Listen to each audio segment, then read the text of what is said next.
Hi, I'm Jeff Raleigh. And I'm Mark Keating. And you're watching Leerburg TV.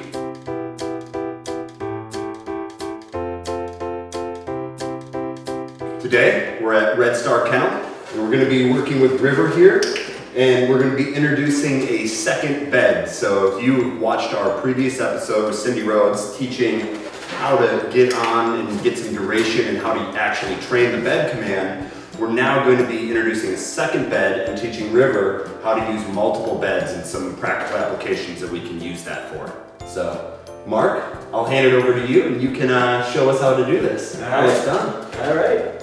Okay. There's a couple different methods for this, depending on what you want to do. Now, I have a little system that I've used.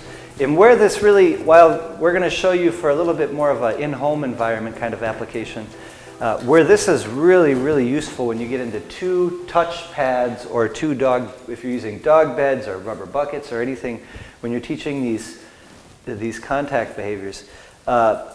When we get into a hurdle is where this is, when the dog has to jump a hurdle and come back. If any of us are going to do jumps, two touch pads is absolutely priceless. It's not the only way to teach the hurdle exercise, but it can help so much, it's crazy. So the first thing, obviously, if you guys watched the first video with Maybe and Cindy, you can see she's luring the dog up, she's getting all that. So we've already gone through those steps here with River, and River now can get on the place, which her command is place. She's pretty squirrely, but she can get on the place without any help from me, any guidance, any kind of, gestures or anything like that. So once you have that, and the dog is doing it very reliably, then you can feel free to incorporate another touch pad. Okay, so we're going to show you how you do that. But first I'm just going to prime her with a couple of simple get on the place. Now, I use a clicker, and when I use a clicker, I use it for duration. I don't release. I release with a verbal mark, and for me that's okay. Many of us say yes, many say free, break, etc. I say okay. So what you're going to see is when I deal with the one touch pad, I'm going to address two components of it. First is the dog going on the touch pad, and the second is the dog staying on the touch pad. And what I like to do is compartmentalize those two different things. So when I get a really zippy response going on the touch pad, you'll see me release the dog right away in order to maintain that drive and that zip that I like. But at the same time, I understand the more that I quickly release the dog from the touch pad, the less stable the behavior becomes. So I need to counterbalance that with my clicker, because my clicker creates stability and my verbal release helps create and maintain drive. Okay, so we're going to start with a quick verbal release before River falls asleep on us here. Ready? Place. Okay. So you see, she got on there, she laid down, I released her immediately. Her habit is to now lay down on it. I don't care if she does or not, but place. Okay. All right, so you can see me, I'm working the place. Okay. So I've already put a word to it. Place. Okay. All right. Now, what I want to do is create a little bit of stability. So what I'm going to do is use my clicker. Place. So the dog knows when the click happens, that means you're doing, nope, place. What that means to the dog is you're doing it right. You're going to get your reward, but I need you to keep doing it. And then, of course, when you're ready to free the dog up, okay. All right, so that's just dealing with the one place. Now what we're going to do is we're going to incorporate a second place. So give us a moment here. We're going to reorchestrate our room, and we'll be right back. All right, so now we have our second place. And what I'm going to do before getting the dog to go back and forth between the two places is I'm just going to work our new place here a little bit in the same fashion I worked the old one. So I can work duration, place.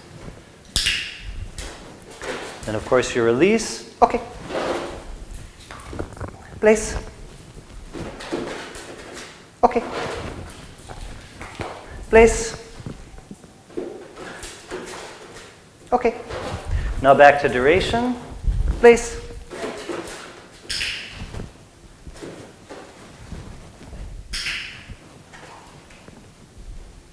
Okay. All right. So now I believe she's familiar. She's already going back to it. So this is good. Now, In order to combine the two, what I first want to do is release, which for me again is a verbal mark of okay. I want to release the dog from this place, back up, backing towards the other place, and while I'm backing up, I give the dog the reward, okay, because I marked it with my release. So I'm going to release the dog, give the reward, and right as I'm done with my reward, I'm going to be in a close proximity to the other place. So I'm going to release, reward here, and jump right to the other place. And from there, do the same thing. Release off that place, reward in the middle, go back to this place. So you see, before I send the dog from one place to the other, I'm still acknowledging, come on, sweetie. I'm still acknowledging the place. Because once I start to just say, all right, you're on this place, I'm not going to acknowledge it with a mark, which would be click or okay, and I just send the dog to the other place, I'm going to lose stability. And I'm probably going to develop a little bit of anticipation, where the dog will anticipate going to the next place, leave this place before I release her. So we really want to make sure that we always address things with our marks. That's when you hear me say keep it clean. That's what it refers to. Keep all of your marking clean, keep your protocol the same, and you'll end up with a very clean product. All right? So, again, release from here. Okay. Here we are. And now I'm here. Place. Okay. Okay. Now we're in the middle again. Place. Okay. Always remember to give more than one piece of food for your release reward. Place. Okay. Nope. Got that one there. Place. Okay. Yeah. Place. Okay. Place. Okay. Okay, so you can feel free, I'm going to just take a knee here, you can feel free to work this method, I guess, with releasing, rewarding in the middle, going to the next one. You can work this for a long, long time. You can take your time with this. Okay, and again, you don't want to get to this step until your one touchpad is very solid, or your one bed, whatever you're using. If you're using a Kuranda bed, or a dog bed, or a training obedience table, or a tub, you know, a little, like we use the black tubs for things. So, now that we've done that, we've gone through countless reps of release here, reward here, next one, release, reward, next, you know, back and forth with your reward in between. Now what I'm going to do is I'm going to actually not reward this, but ask the dog to continue the behavior by sending her to the other place without the reward in the beginning, or in the middle, I'm sorry. So it's very important that when you do this, you make sure you've done enough of the prerequisite reps, which are rewarding the dog here, instead of just sending her to the other one. Okay, one thing that you're going to see me do with the clicker, this is why I like a clicker. If you don't use a clicker, you would replace the click sound with maybe good, something like that. Whatever your duration sound is that tells the dog you're doing it right, keep doing it. So what I'm going to do is before I send the dog from one place to the other, remember now I'm not going to reward in between. I'm not going to say, okay, give her a reward. I'm going to send her from one place to the other. But I want to make sure I do have some kind of acknowledgement of the fact that she's doing the right thing right here, right now, before I send her to the second part of our little game here. Okay, so what I'm going to do, guys, she's on here. I can click again, work my duration. And now what I'm going to do is I'm actually going to click, telling her that you can't start the next step until you hear the click. This is what maintains the stability. Place. Okay. And then an immediate release. You see? So we just took a one-part exercise, little equation for the dog to solve, and we added another part.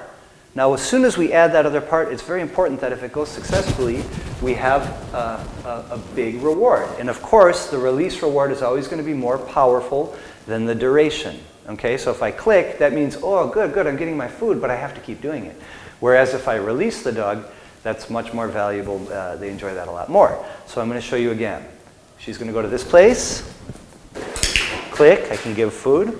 And again, before I tell her to go to that place, I'm going to click again to keep the stability of this. Place. Oop.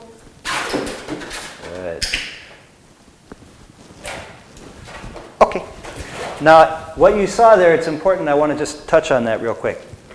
Because of the immediate releases from this, our second place, the dog anticipated that and jumped off the place before I could release her. So that tells me at that prime moment that I need to work stability because now I've got all the drive I need.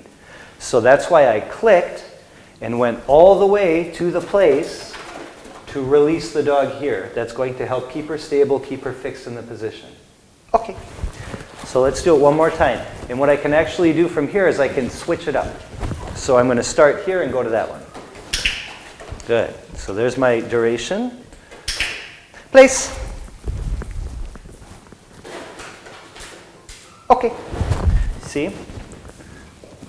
Now obviously this is her prime place. That's where we've done most of our work. So this isn't going to be as strong. That's okay. You just keep working it up.